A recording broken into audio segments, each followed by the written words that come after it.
Well, hello, all my peeps out there. Thanks for watching and listening to another episode of Waxing with Wade. Sorry if I sound a little nasally. I've had a little bit of a head congestion and throat going on. But I'm so glad to be bringing you this episode. It's episode number 91. And I have not done this band yet. I've been having this one on the burner for a little while. And I hope you get something out of this that you hadn't really heard before by this band. This is Chicago, but their first album, they went by, well, this is the back, but it's what's on the front, small, kind of weird.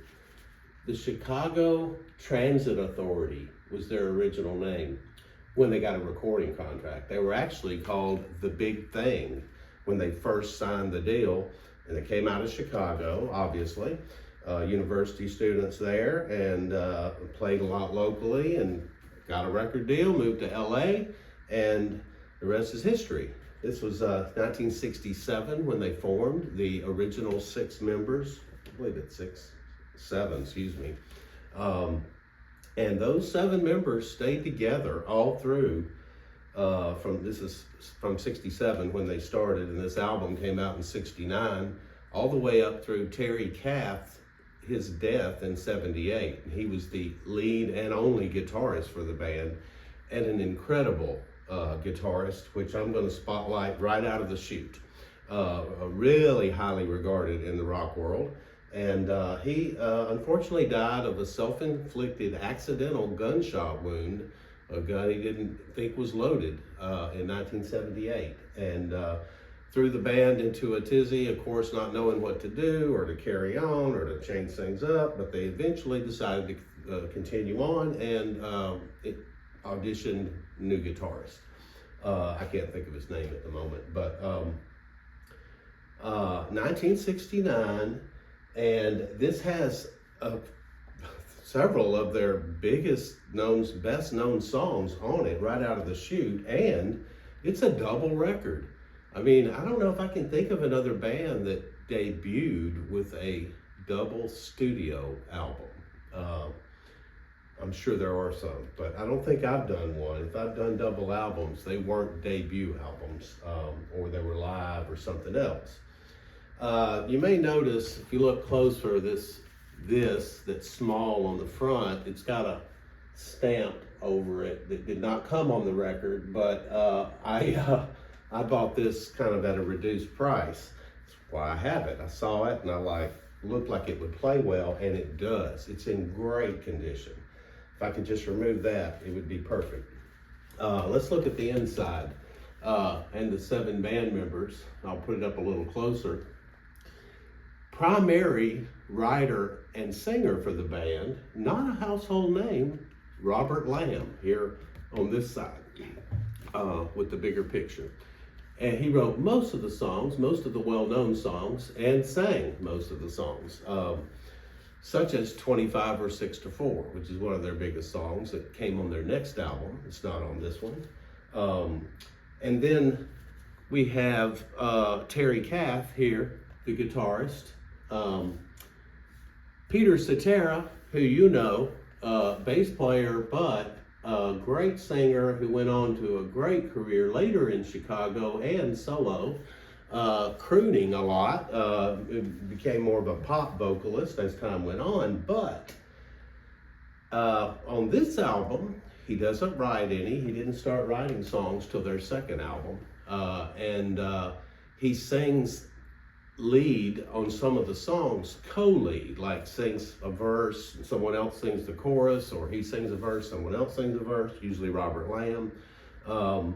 His voice is beautiful, and you can see why he grew out of this into being a vocalist and a bass player, into being more of a premier vocalist for the band and solo.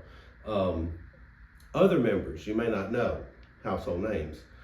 Daniel Serafini on drums, James Pankow on trombone, Lee Luffman on trumpet, and Walter Paraziter I think it's Walter Parasite, I don't have my glasses on Woodwinds.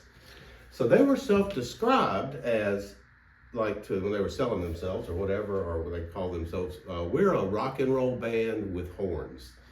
And that is exactly what they are. But I surprised, I had never heard this whole album. This thing has some blazing rock on it, especially lead guitars, fuzz and distortion and long leads and intense leads. I mean, it in spots, it sounds like it could be another band like the James Gang or Free or not quite Black Sabbath, but you know, some of the heavier bands with a lot of lead guitar solos back in that day, around the turn of the decade. And kind of reminds me of Santana in spots. So they were a fusion of rock, jazz, blues. And I know I've said that about several of artists I've featured on here, but they were really had a lot of influences in their music and a lot of sounds. Classical, R&B for sure. And they don't have horns on every song. You know, that I was a little surprised. There was a couple of songs where they're not as very prominent. They're more guitar songs. So we're going to spotlight some of that. We're going to hear some of these classic songs that you probably know that are on here. And let's see, is there anything else to say about the band before I get going with the music? No, I have to say this is not a band that I was really heavy into in high school. I didn't even have any of their records. I liked some of their hits.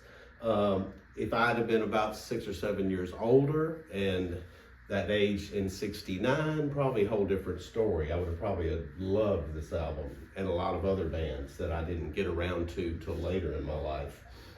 But before I get into stepping through the sides and some of the great songs, I want to start with why you'll see that how rocking this album is and how much great heavy guitar work or screaming guitar work is on it.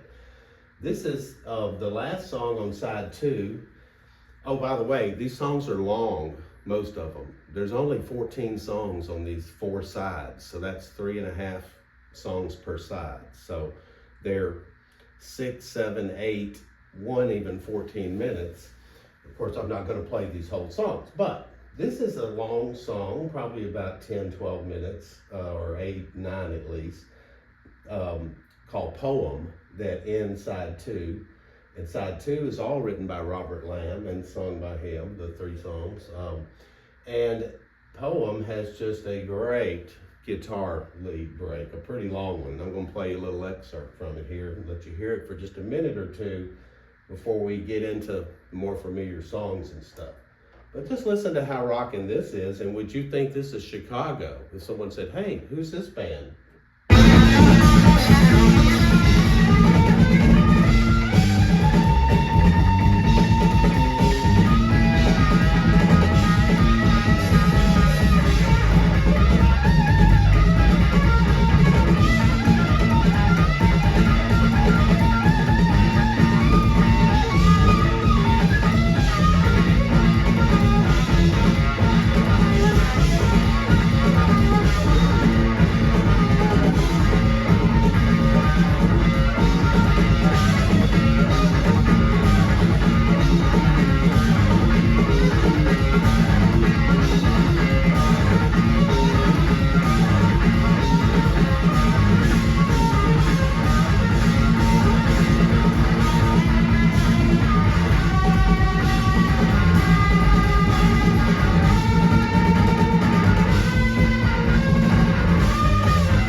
That's midway through this 10-minute or so song. And first time I was playing this record and had it cranked up in here, I was like, whoa, I did not know Chicago ever rocked like that style.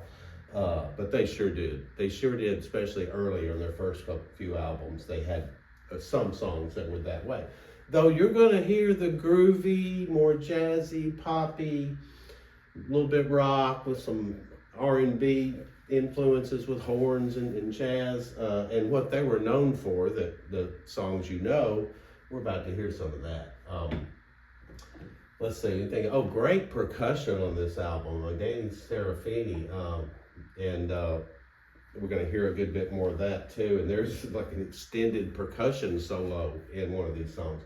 I didn't mention progressive rock, but they definitely lean that way in spots as well, with like long instrumental jazz rock, blues explorations almost with some, well, there's a song on here called Freeform Guitar.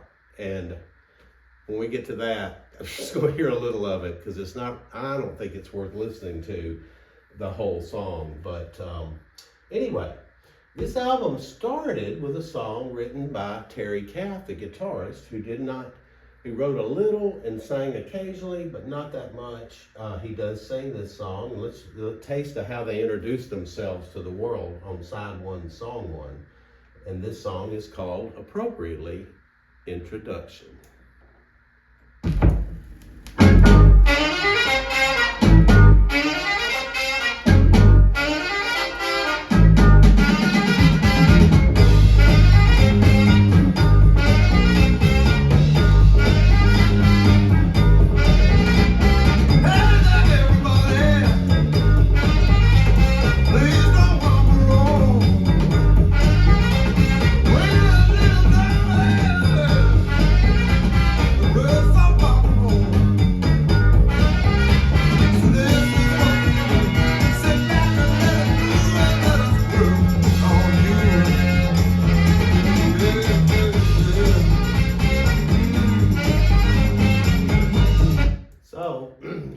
Striking to me is this song written by the guitar player who likes to do a lot of long, crazy leads and rocking leads like some you just heard. The song he writes on the album and sings is more horn-centric, as you just heard. I'm not going to play the whole song, but it's a great song, great opening, and it really kind of shows what the band's going to sound like, a rock band with horns. A little funk, R&B in that song, could have almost been early Earth, Wind, and Fire or something. But anyway, so that's introduction. Oh, and then what's odd also is there's a song later, we'll end with it. It's the last song of the album. It's written by James Pankow, the trombone player. But it's guitars, it's got like it's 14 minutes long and like 10 minutes of it is a guitar solo. I'm like, okay, so maybe they're just, like, I'll write this and let you shine, and you know, and then he's like, we're to the favor, I'll write something to let you shine. I don't know. Anyway, okay, here's one of their first biggest songs you're gonna hear on here. One of their early songs that still gets a lot of play on classic rock radio. It's called Does Anybody Really Know What Time It Is? And just that title should almost get the song in your head. I was walking down the street. Oh, it's actually got a long piano intro that I've either not noticed on the radio or they're playing the single version that doesn't have it. So it's about a minute and a half opening. I'm gonna cut that a little.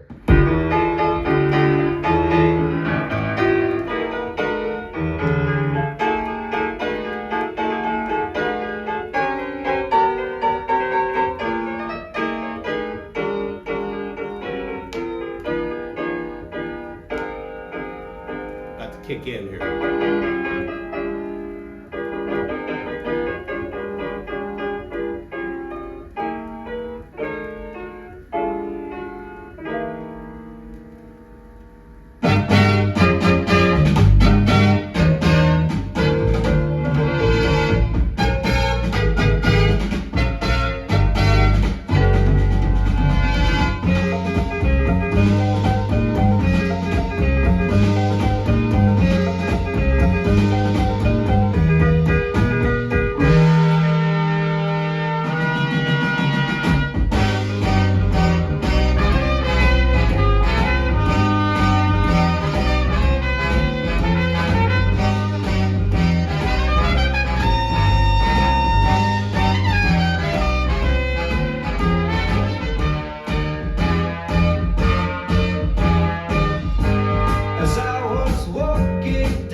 late 60s sounding song. Breezy and grooving, I'd say. I love that song.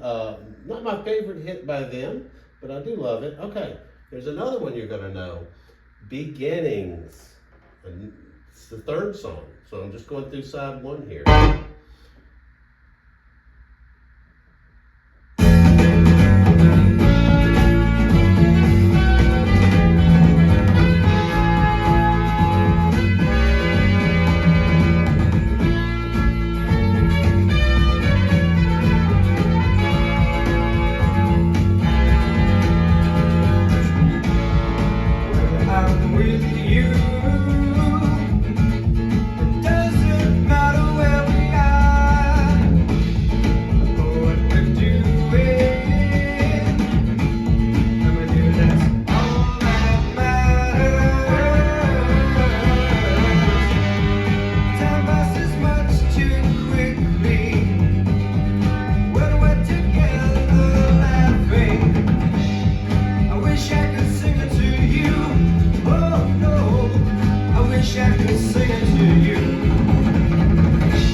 Let's go a little farther. I think there's chorus.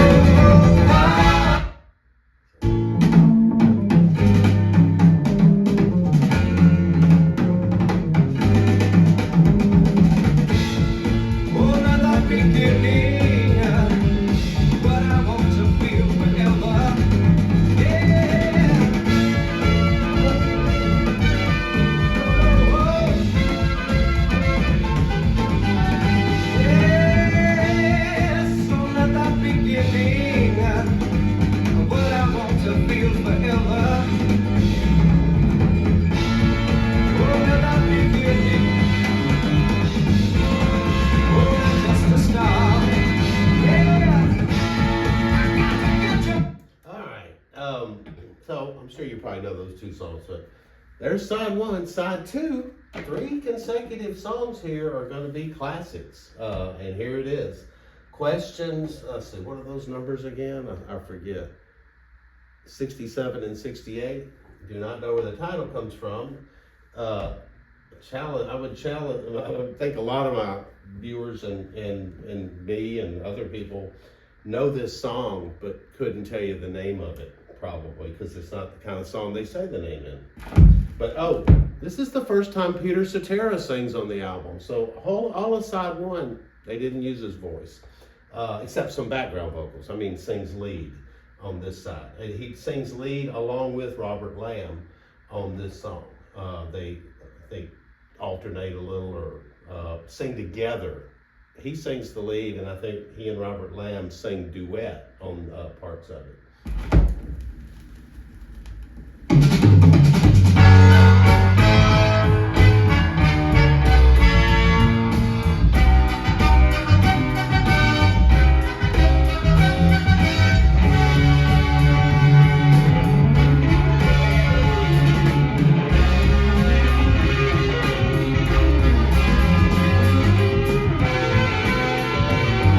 Guitar one.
That's probably maybe the biggest shining moment for Peter Cetera on this album, though he definitely sings some great more songs we're going to hear, but that really showcases him.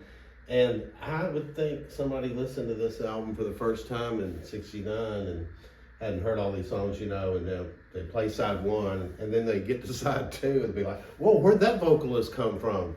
Why wouldn't we hear him on side one? And beautiful voice, obviously. I like Robert Lamb's voice a lot too for their music. I think they're great together and duetting on these songs. That's probably my favorite sound by them.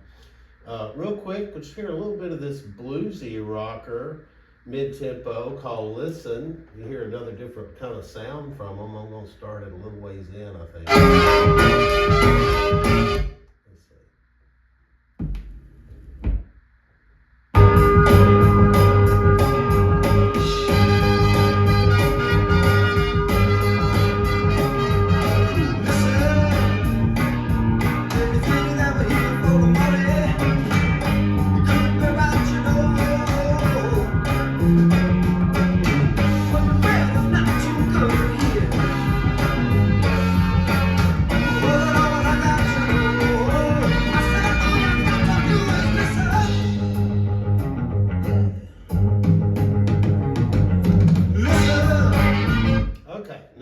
Moving on, third song on side two. This is a cover. Is it? No. This is the song I started with when I played the great lead guitar in the middle, and you hear how it starts here. This is Poem.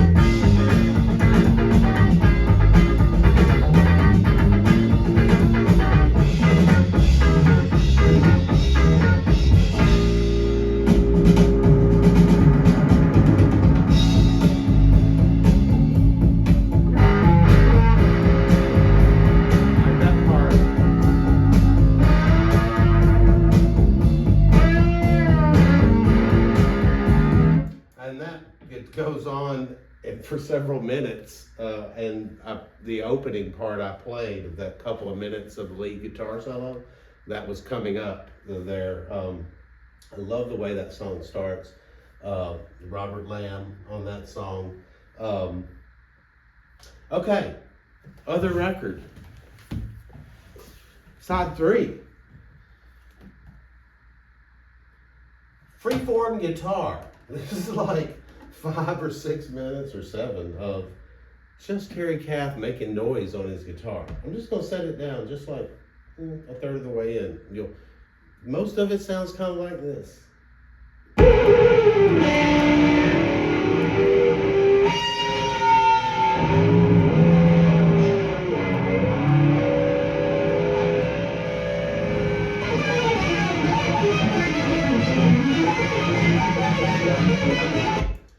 I kind of like that in the right mood. There's no melody anywhere in that song, no vocals or anything.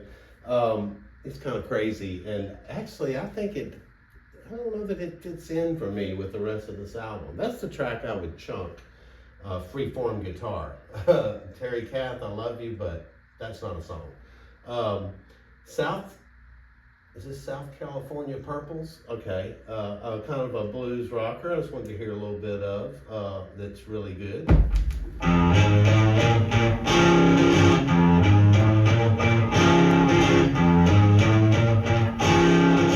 doesn't sound like what you'd think from Chicago either. I don't know. It sounds like Government Mule. Warren Haynes is about to start singing.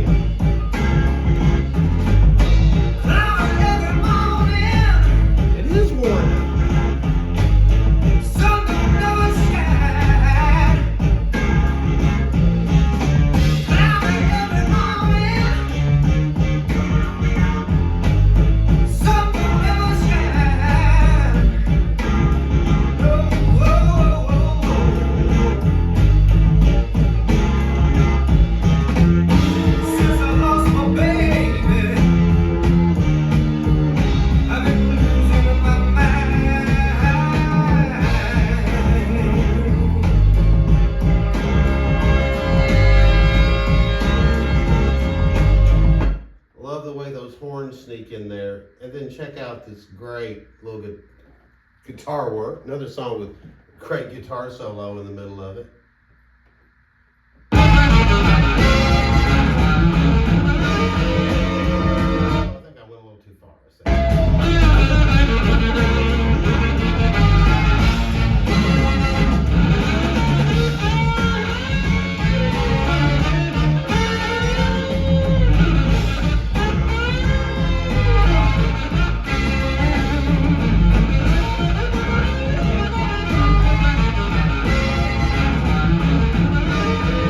Wow, I love his guitar. My kind of guy. So this next song is a cover. The only cover song on the album is a cover of, you may or may not be familiar with, a great band that preceded them, the Spencer Davis Group. That featured like a very young, I think 17 or maybe even 16-year-old or 15 when they started with them, Steve Winwood. And they had this, one of their biggest songs was I'm a Man. You've probably heard it by them. I don't know if you've heard it by Chicago, but you'll recognize it. And it starts with a long percussion intro. I'm gonna start it a little bit into it, and we'll hear how it breaks down into the song. Wait, is this Santana? No, it's got a Santana vibe.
But that's all three of them sing lead vocals on this song. Terry Kath and Cetera and Robert Lamb.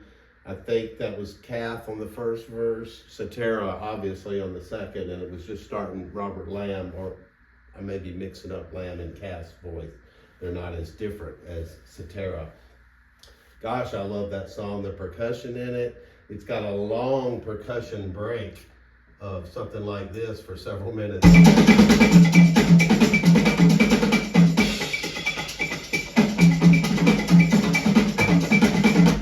It goes on for a while. It's cool as hell though, I think. I also want to mention, speaking of Santana replaced Chicago Transit Authority at Woodstock. They were scheduled to be at Woodstock, and they were under contract to promoter Bill Graham, and he wanted them to play in LA or San Francisco, in California, at the Fillmore West, and he booked them dates the same weekend as Woodstock, and they replaced them with Santana, and that turned out to be one of their big breakout performances. Okay. Just a little, put on my glasses here for this one, a little history here. So they went to the Democratic National Convention in '68, I guess, you know, demonstrating outside with everybody else. And there's a recording here that they took on the street for a minute or two. We'll hear a little of it. It's actually 50 seconds, something seconds.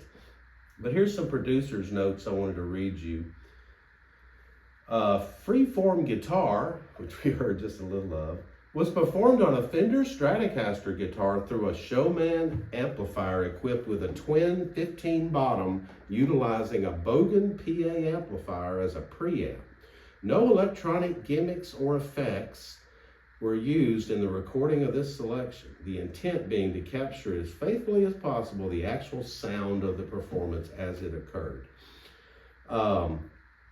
Prologue, which we're about to hear, August 29th, 1968. Actual recording, Democratic National Convention, Chicago, August 29th.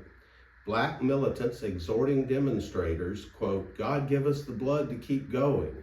The march begins, the police attempt to disperse the marchers, and then they chant, "The whole world's watching," and we're going to hear a little of that. Then the last song, it mentions here, this is the last song we're going to hear, Liberation. This track was recorded entirely live. The performance embodied is complete and uncut. I find all that interesting, and let's hear a little bit of that. The chanting, or the, out on the streets at the convention.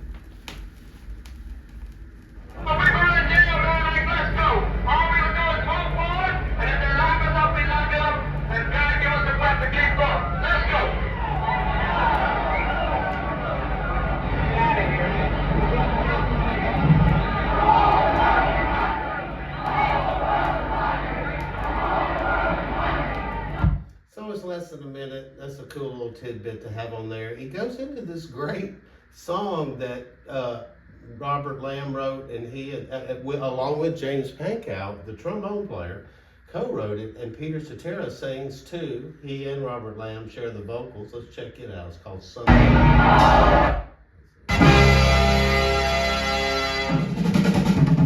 Would you look around you now and tell me what you see?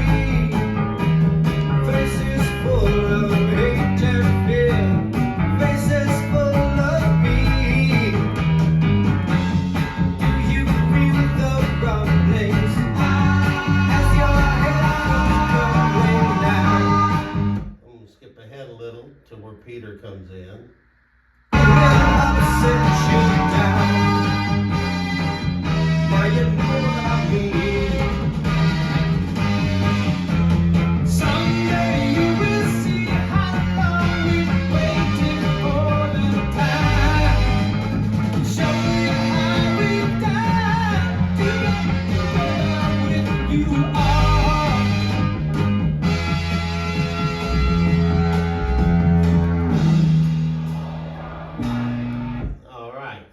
Now, Liberation, 14 and a half minutes, ends the album, written by the trombonist, James Pankow, but it's mainly guitar rock, most of it.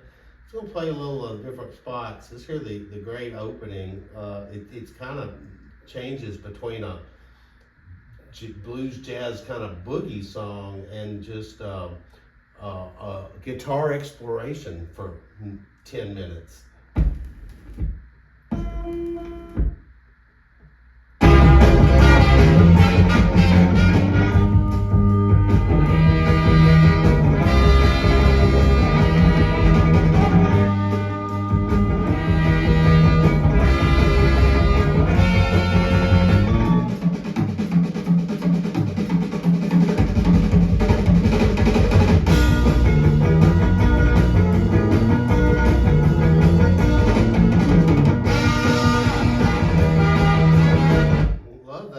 Catchy, and like I said, the trombonist wrote this, but after a couple, 3 minutes, until it ends kind of similar to how it began, this is what's in between. Check this out.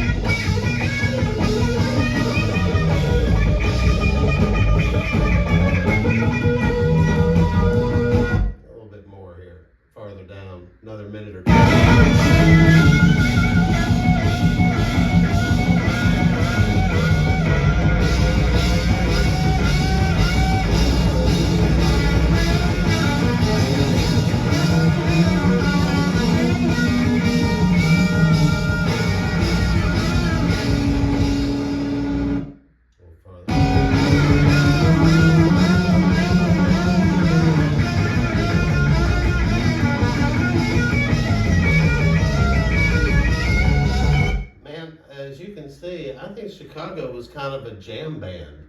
One of the early jam bands, you know, same era as the Grateful Dead were coming up and others, but and it ends similar to how it started.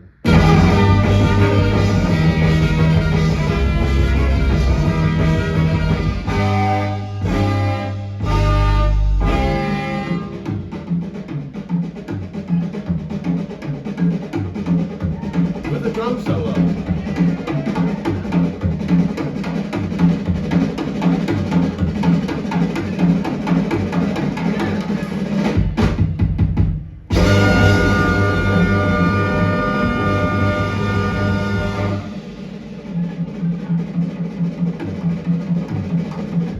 False ending, and that's going to go to actually. I've got to go and cut this off before we hit 40 minutes.